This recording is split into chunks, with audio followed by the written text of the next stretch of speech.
And you guys are heading towards further down the tunnel into the big crystal pyramid. Atra, by the way, is built very much along crocodilian lines. Ooh. Oh, she's very, gorgeous. very, very thick hide.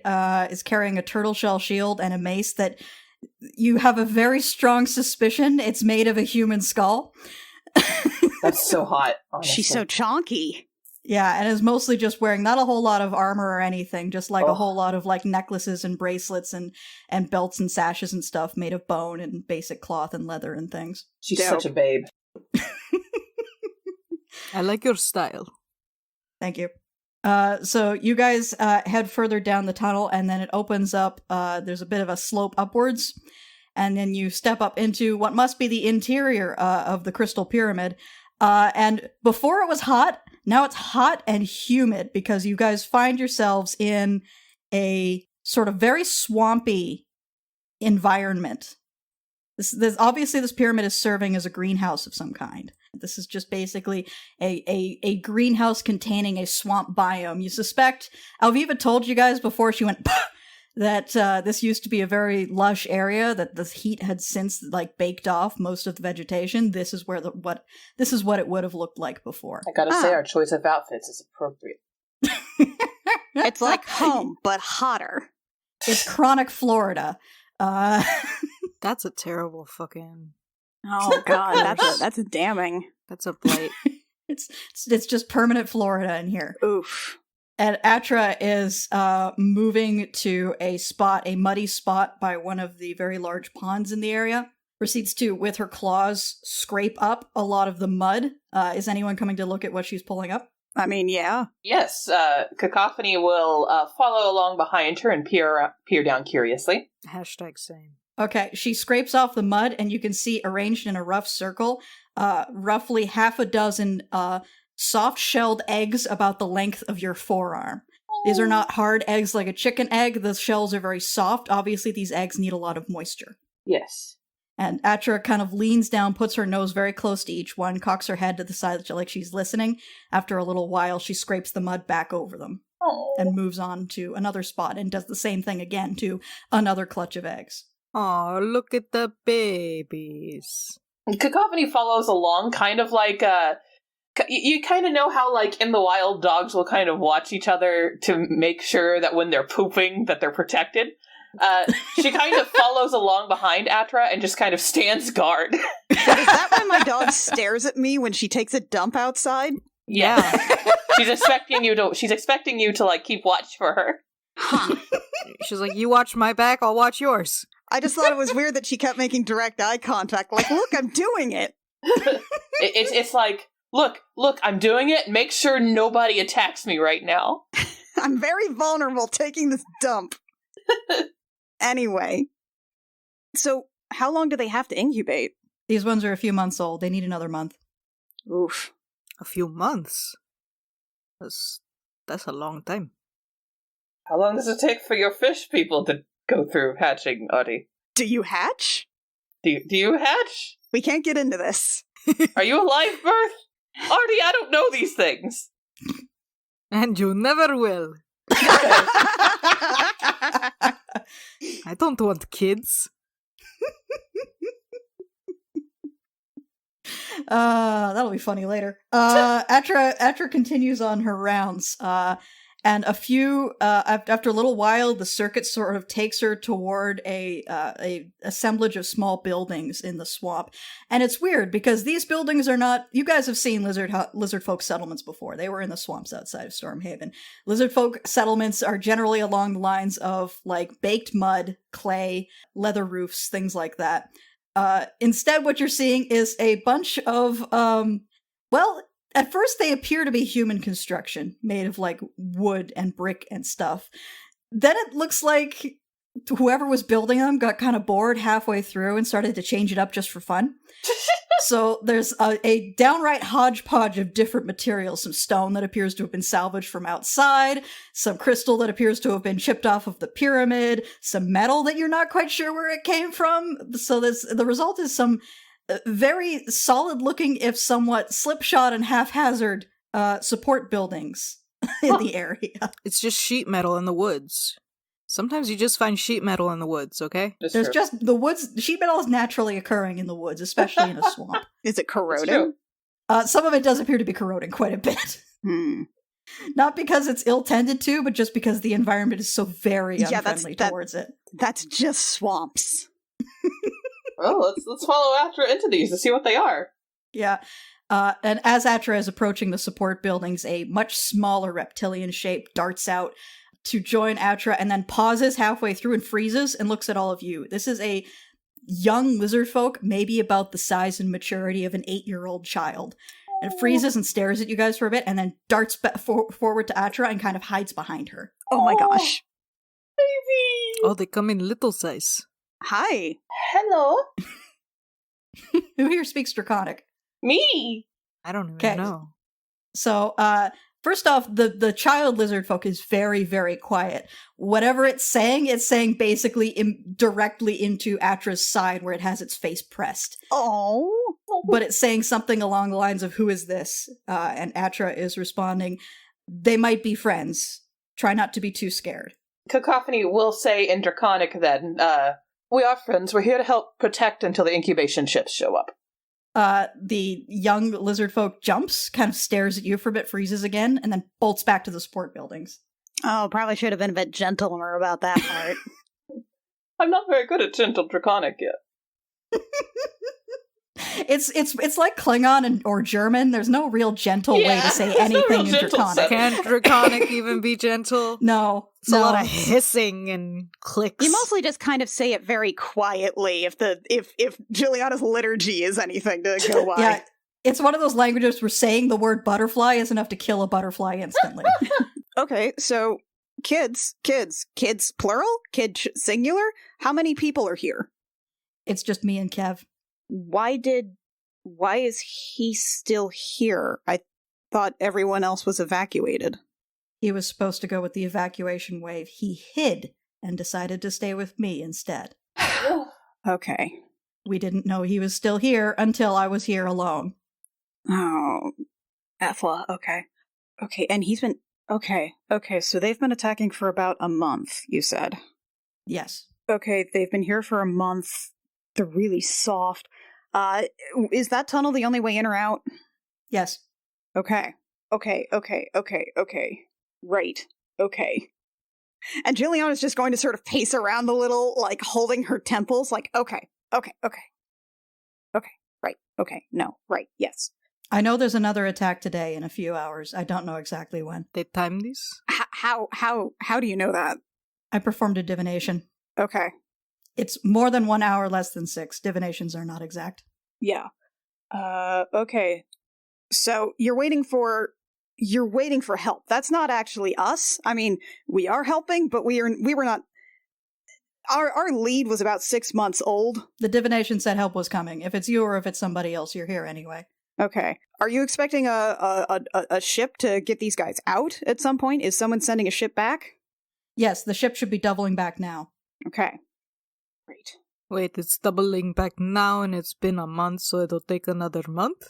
It should have been here by now. Oh, that's great. But it doesn't necessarily mean anything bad. It can take a while to unload, or there can be hiccups in all of that, even if you're trying to hurry.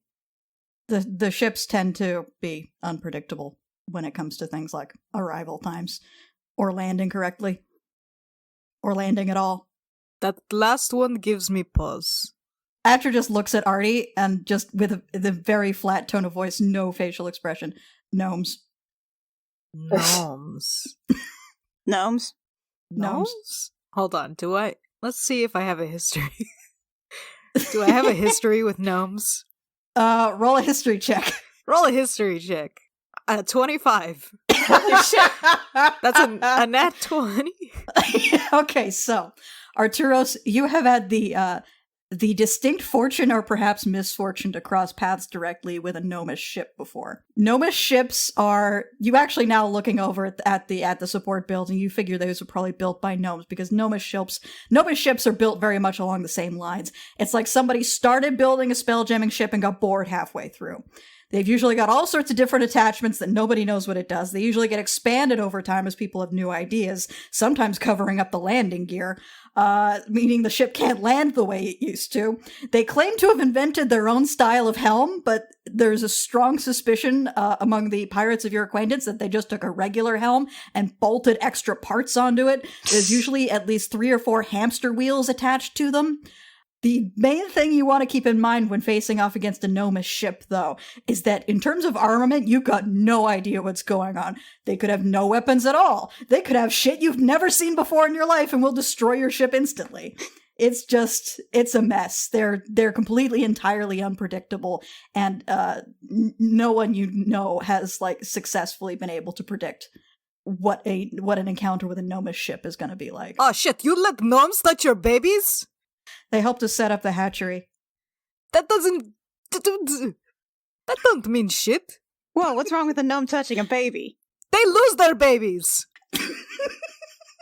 They use their babies for cannon fodder. If they think it's funny. I once saw a fucking gnome do a bowling, and the bowling ball was a baby, and the pins were also babies. Are you sure that's not just a fever dream you had after getting really, really wasted? No, I got wasted and I ended up on a gnome ship. That was a bad time. So that might have been a fever dream, yes. I'm calling shenanigans on the bowling ball babies thing. That They just didn't doesn't even seem... having fucking liquor. You know what their liquor is? What is it? It's soda pop. It's a thing they invented. They say it cures gout.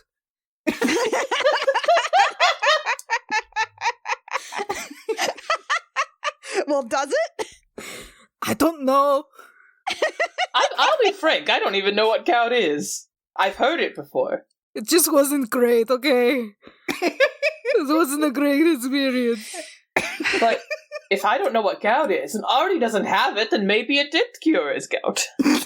Nah. This is gonna be one of those, anti-shark sprays. That they sell massively inland. Ah, okay. Setting that aside. Yeah. By the way, I had some stuff prepared for if Alviva rolled a nature check, but she's not here. Does anyone want to try rolling a nature check? Sure, I'll roll my nature check that's so high. One second. Okay.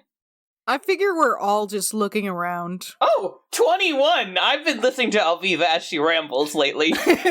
I got a 15. Arturo's got a 13. Okay, Arturos and Jill, the idea of lizard folk joining forces with gnomes seems a little ecologically weird to you. You've never heard of something like that happening before with regards to lizard folk and allying with other species. Cacophony, you, between listening to Alviva talk about lizards, which she was chattering about lizard folk quite a bit on the way here, so you've been listening, you also have, let's be honest, a personal interest in lizard folk. It's true, I do.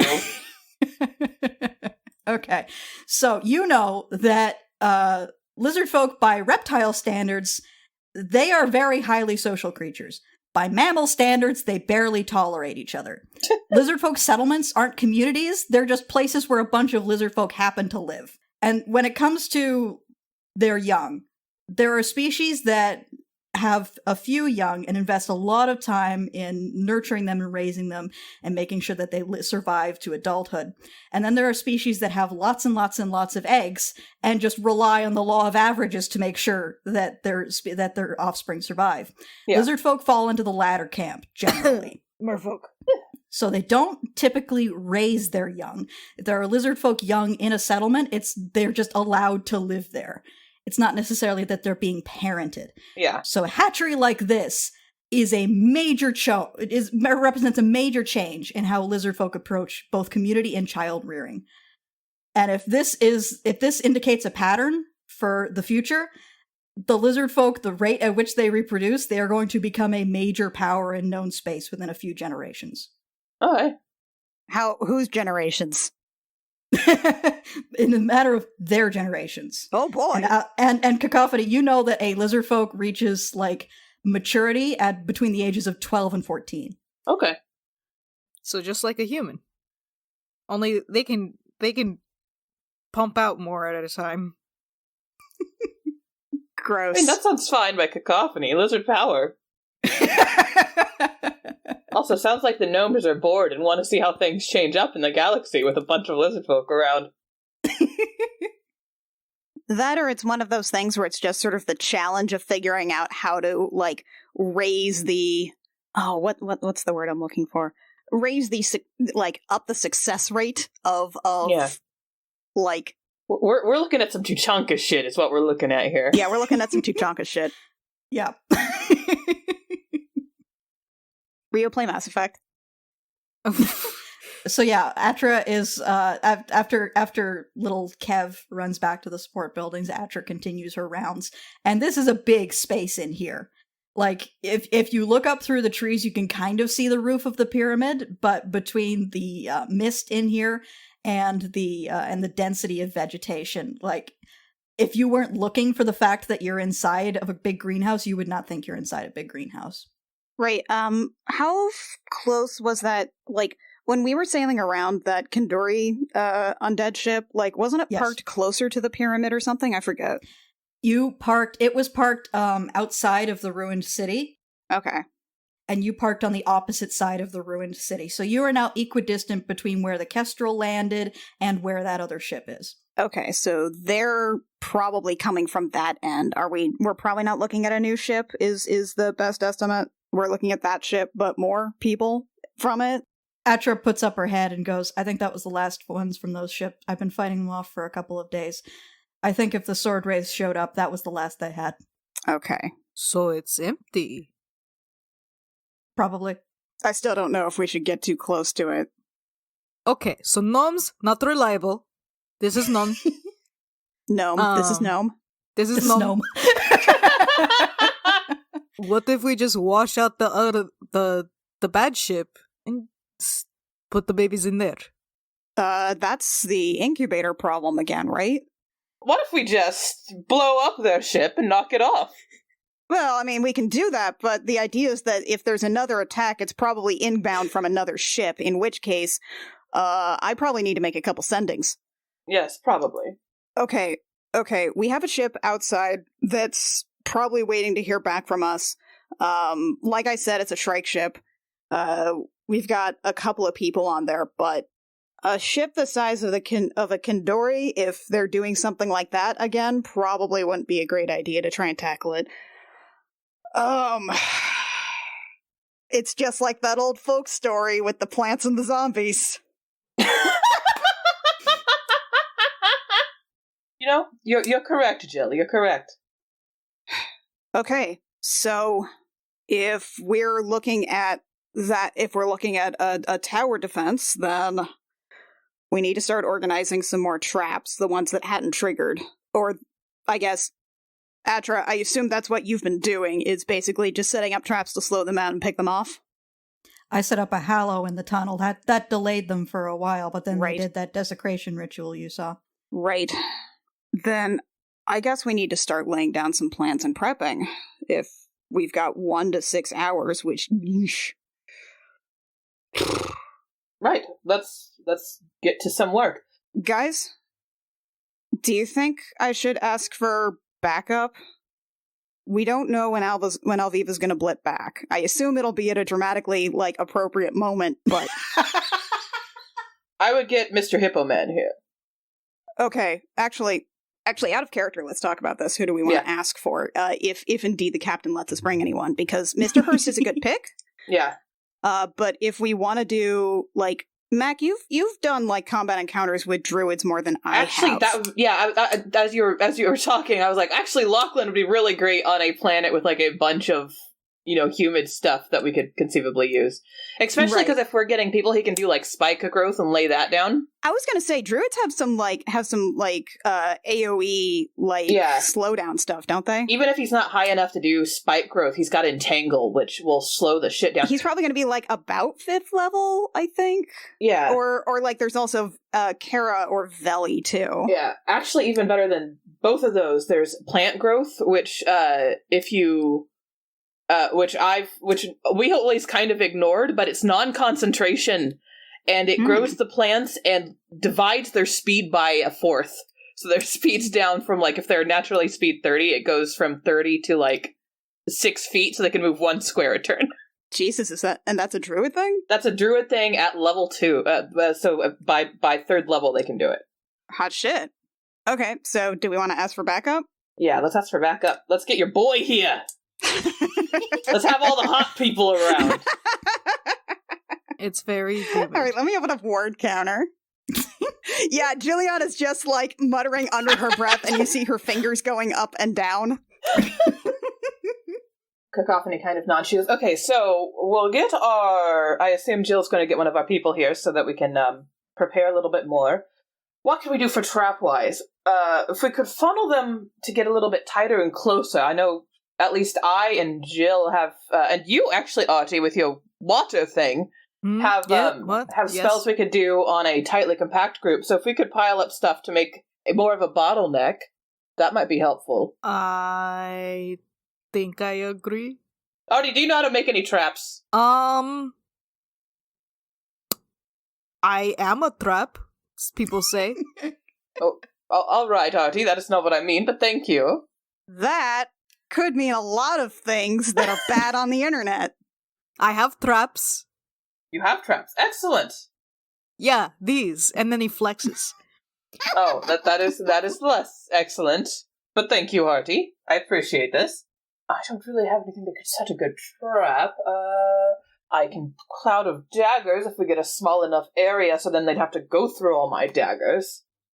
But I think first we set it up so that there's more of a bottleneck, so that way we can force them to go through areas that they won't like going through. So am I moving stuff?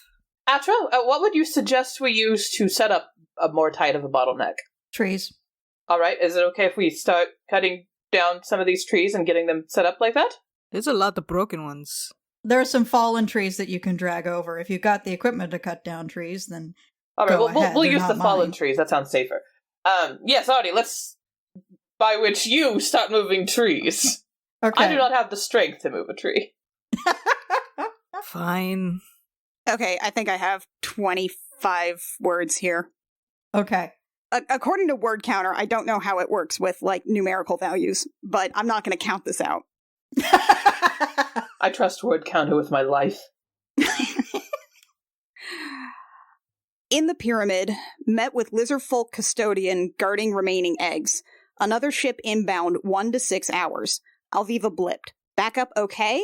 Send Lachlan, please. Same route. You get a response back basically immediately. We're landing. Oh. What? Oh? Oh, what? What, oh? What's the they're coming down. Oh. Where? Where, though? Why did she just use 2 words? It's 25. Where, though? A woman of few words. Okay, great. I guess I just have to guess about that. She had 23 words to elaborate, but nope. Okay. Juliana just sort of like, I'm gonna go meet them, I guess. All right. You guys keep working on that, and she's just gonna... Or Jill, since you are beefy, do you want to help drag things and I'll go grab them? What? Oh, yeah, Is this okay. a straight, strength check, or What are we doing? Oh, okay, first things first. Who's going where? I wasn't paying attention to what you guys were talking about. What are you doing? That's fine. We were going to try and build up kind of like some stuff to make it more of a bottleneck in the tunnels, so that the undead would have to go through a smaller space, just so it'd be easier for, like, me to lay down a cloud of daggers to smack them, you to lay down, like, something to smack them, whoever we're with, basically laying down stuff. So we were grabbing some dead trees that had already fallen over, and we're moving them out to kind of block a chunk of the tunnels. Okay. However, I have strength 8. I am not good at dragging trees. Yeah, we would be seeing Cacophony dragging some twigs into the tunnel. Yeah. Okay, all right, Cacophony, then you're right. Can you just go double time meet them out? I don't know where they're landing, and they might need some guidance if they're landing, like, over by the desert or something. I can do that, and I can, in fact, do double time. Let's go. Okay, and, see if you can, like, and give me a message when you can. Can do. And Cacophony heads off to go back towards the ship. Okay, Artie and Jill, what size trees are you looking for? Artie's gonna go for the biggest he can physically handle. Okay, well these are swamp trees, so we're probably looking at a lot of like there is going to be a lot of old growth, but there's probably also going to be a lot of like smaller, spindlier ones. So we're probably going to be looking for like look, it's going to take forever if we cut down trees and then start like rolling them as No, we're logs. not cutting down trees. There's a bunch already full. Oh, we are? Okay. Sorry. All right then. I don't fucking know. I guess we'll just grab some shit. Okay, so roughly what size tree are you looking for? Artie, you're saying the largest you can physically handle. Yeah, he's gonna always go for the big boys. Okay, so at Artie's strength, which I believe is like 20 or something, It obscene, is indeed 20. It is okay. At strength 20, you can find some trees that are roughly like almost 2 feet across. And you could probably, with enough determination, drag one of those. Not lift it, but drag it. He does that. Okay. So you find one. I found one! I don't Buddy, need do help. you want to... No, I can you do sure? it. This It's is fine. a weird... This is a I'm gonna- weird macho thing. This would be much faster. It's happening. Juliana looks over at Atra and just puts her hands up and shrugs. So yeah, you start dragging this tree, and you find it in the mud, so it's a little difficult to get a purchase on. You want to use some like simple tools to like lever that or something, or I am a simple tool. oh, that is true. Roll a strength check, Artie, or athletics. Thank you. I do have athletics. Oh no, it's a 10! He slipped! That's a nat one. That's a buddy. nat 1! Oh no, that's a nat 1! on your athletics, buddy. He slipped. Oh, okay. I about spat up my coffee there. So here's what happens. Artie, after having this whole macho conversation with Jill, goes to grab this tree trunk from either side, braces himself, squats, starts to pull, slips in the mud, immediately falls on his ass, and is now covered in mud. Oh no, it's great for my skin. But oh no. All right. You want to try that one again, or... Hold on. I'm looking for my dignity. Well, you're not going to find it down there. Okay. Juliana's just going to go for like a medium size one that she can probably reasonably like drag out and then start rolling. In fact, Juliana's probably going to start like gathering some smaller ones, some smaller logs, laying them out in a line so she can actually just like roll them on top of that. Okay. Both of you roll strength check. Just straight up strength? Yeah, strength or athletics. That's a 15. Okay, Jill? That's an 11. Okay, how much time do you guys want to devote to this? I mean, I guess... At least until they come Cacophony? back? I don't know how long, it depends on how long Cacophony's gone, but like... Okay, so we'll keep those numbers in mind, and then we'll go to Cacophony. You get outside, are you going all the way out to the ruined city? Yes, I will head all the way out there, just kind of looking around for signs of the Kestrel. Okay, you get outside and you see the Kestrel come down overhead and land pretty close to where they dropped you off the first time. All right, she goes trotting over that way at max rogue speed, which is 80. Okay, you meet them about 3/4 halfway there. The captain and Lachlan are both approaching you. Ah, hello. Hi, what's going on? So, apparently the undead attacked. The lizard folk got as many of their babies off as they could with some gnome ships. Figuring the captain can sort that part out. Yeah, you see a look of alarm cross the captain's face. The gnome ships promised they would be back for the last of the babies. They have about 74 eggs still here, so we're currently holding out for that. They should be back any moment now, but the other problem is Atra, the lizard folk custodian who's running this hatchery. She actually did a divination this morning and found out that there was going to be another attack by undead within the next 1 to 6 hours. So we're setting up to defend until the gnomes get here. All right. This attack, is it coming by ship or are they already here? We are assuming that their other ship is already empty, so it's going to be by a new ship. But if it's anything like their ship that's already here, we don't know that the Kestrel could take it. Have you checked it out yet? No. We're currently preparing traps so that we can be prepared for when they get here.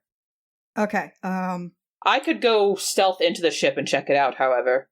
I'll go with you. All right. And then she turns to Lachlan and says, "Get in there," and points to the entrance to the hatchery that you came out of. Yeah, Cacophony will describe to Lachlan basically how to get there, but it is basically just a single tunnel, so it's not exactly hard. Yeah. It's very, very few ways you can get lost. All right, so you go down the tunnel. Now you go forward about 50 feet. Then you go forward. And then you go forward about 50 more feet. And then after the big pile of undead, you keep going forward. And then she'll also add, Jill and Artie are currently putting trees so we can try and bottleneck a bit more, but build some they blockades. might need some help. If you have any ideas of how to set up traps or anything, Lachlan. Tell them it's a big swamp in there. It's a giant swamp. Would you like a costume change? It'll be very sexy for Jill. No, I'm good. I grew up in a swamp. Okay, and cool. He heads out. So Lachlan is heading towards the hatchery. Cacophony and the captain are headed towards the ship. Jill, about a little while after Cacophony leaves, Lachlan shows up as you guys are dragging trees into the into the tunnel. Juliana looks up, double takes, immediately stands up, leans against the tree that she was leans against the tree and tries not to look extremely winded. Hi. Lachlan gives you a little wave and then goes, "What happened to Artie?" Machismo. Right. He went for the biggest tree that he could find and slipped and fell in the mud. It was great. Cool. I could turn into like a horse or something if that would help. Yeah, no, I think that would probably be more useful than this. All right, cool. And as the DM looks up the stats for a draft horse. Also, Atra, here, this is Lachlan. Lachlan, that's Atra, the custodian. There's a kid around here somewhere. I'm sorry, we're all thinking it. I bet you can turn into a horse. Indeed. Okay, so Lachlan is going to wild shape into a draft horse. Juliana's suddenly faced with the idea of having to, like, what do you attach ropes? Do you attach ropes to the boy who's a horse now? What's bridle? Why are lentils? This is a naked horse, by the way. This is a horse with no tack. You are going to have to attach ropes to the horse because Lachlan now has no hands. Lachlan, when I said I wanted to see you naked, I didn't mean it like this. Curl your arms around his horsey neck, Jill. You told him you wanted to what? Told him you what? Why are land horses so weird? Juliana's going to be quietly having a crisis, pulling out some rope from a kit, because we have an adventurer's kit somewhere with 50 feet of rope. I'm sure at least one of you has rope. We all have rope. She's definitely holding up the rope, sizing it. Oh, down, up, down. Don't look down at the legs. Don't look down at the back. Hey, it's fine. I'm gonna go ahead and say that Arturos does some rope play and knows how to do a knot. Arturos is also a sailor. I am going to point that out. Yeah, I'd like to think that after being on a fucking ship this long, we all know how to make knots. It's just a matter of Juliana hyperventilating about doing this on what is, at its heart, a naked boy that she makes out with, that she likes a lot, and is maybe her boyfriend. Here's the thing. Mm-hmm. Do you honestly think that Arturos pays attention to any work? No. So he learns the skills another way. Okay, that's fine. I'm just saying Juliana is running into emotional problems here. It's not a logistics question. Okay, you're taking too long. He slaps your hand and takes the rope. Good. Right, yes, okay, fine. I'll go get wood. No, logs. Okay, Lachlan is now going to roll a strength check. Okay. It's just question marks. Yeah, that's because all my rolls are private because I'm the GM. So we're gonna come back to you guys as you guys are hauling logs into the thing. Meanwhile, Cacophony, you and the captain are headed over to this ship, and you reach it after about a half hour. I'm assuming we're going stealth. Oh, in that case, yeah, it is going to take longer. I mean, if you know that there's no undead, you probably only want to stealth once you get close. Yeah, so we'll walk faster, and then we'll just stealth once we're actually in the ship, maybe. Also, we only have, like, At an hour. Yeah. An hour at minimum. Yeah. On the minimum side of things, so don't want to slow down too much. Okay, so after about half an hour, you reach the other ship. Looking at it, it is, as mentioned before, it is the skeleton of a Kindori that has been retrofitted into a ship. The hide has been tanned and stretched over certain parts of it, but it is unmistakably a very dead Kindori. There has been a deck, as you can see from the outside, built onto it, and you can see that there are, along the side of it, between the ribs, gunwales. Can you tan whale hides? And it's possibly tanned. It's just so desiccated that it looks tanned. And this ship is about twice the size of the Kestrel. The Kestrel is about 100 feet long. This is about 200 feet long. She kind of eyes it for a moment and glances to the captain. She's like, do you have any idea where anything would be inside of this?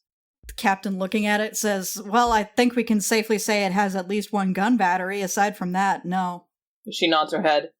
And then goes to slip in, I guess. We'll go stealth at this point, I think. Okay, roll stealth check. 18 on my side. Ooh. Okay. You circle around the ship. You can see that the Kindori doesn't have a jaw because it doesn't have a mouth, but there is a cavity in the skull through which the ship can be entered. And you can see that there is a ballista bolted to the skull there. Ugh.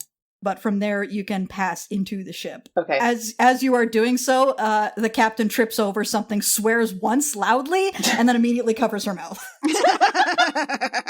Cacophony kind of glances to her, but then just seems kind of used to this because of the clink, clink, clonk and loud team, and moves to help her back up, and then continues forward. Okay, going to activate a thing for you. So you guys end up inside the skull of this ship. There is a passageway through the back that appears to head out into the torso ribcage of the ship. And there's a thing there. And as you pass through that area and into the main deck, first thing you notice is that there are 2 gun batteries, one on either side of the ship, each of which consists of 4 cannons, so 8 cannons total. And then towards the back, you can see a large black helm, like the spell. You've seen the spell jamming helm above your own ship. Yeah. It's basically a throne. This is like that, except that it is black wood, except looking closer, it's not black, it's regular colored wood that has been stained with blood so many times. Oh. It has turned black, and lying in it is a dead body.